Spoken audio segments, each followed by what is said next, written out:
Organizers say 1 million people took to the streets today across the U.S. protesting the Trump administration with so-called No Kings demonstrations. This is the third No Kings Day we have seen since President Trump returned to the White House. Protesters today pushing back on the government shutdown and the administration's federal takeover of major cities. NewsNation's Mills Hayes is live for us in Chicago. Of course, one of the administration's biggest targets with that, federal takeover. Mills, what's the latest on the protest there?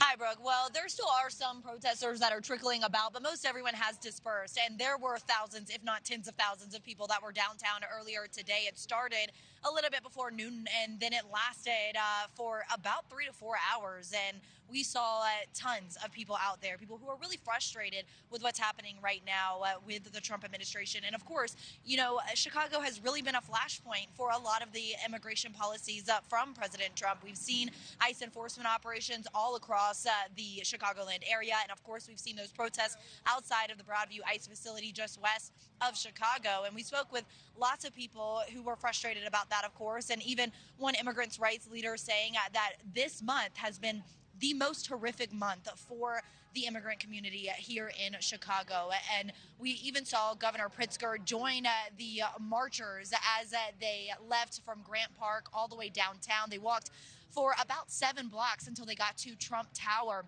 And in order for all of those people to actually walk those blocks, it took almost 2 hours for those people to walk through the streets of Chicago. And we spoke with one Chicago police officer who was here during the first No Kings rally in June 14th in Chicago. And he told me that this one was about 3 to 5 times larger than the one in June. Of course, that one also coinciding with the 250th anniversary of our military, that huge military parade, as well as President Trump's birthday. But here today, lots of people, and we were able to speak with some protesters and even got to speak with Governor Pritzker really quick. Take a listen.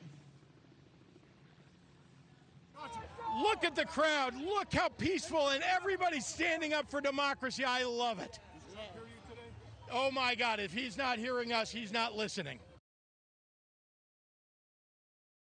I'm an aunt and great aunt, and I'm completely against the fascist way that the country is going. And I sent the idea to a friend of mine, and she made the shirts for us, and we just decided this is what we needed to do today. My husband is a naturalized citizen from Mexico.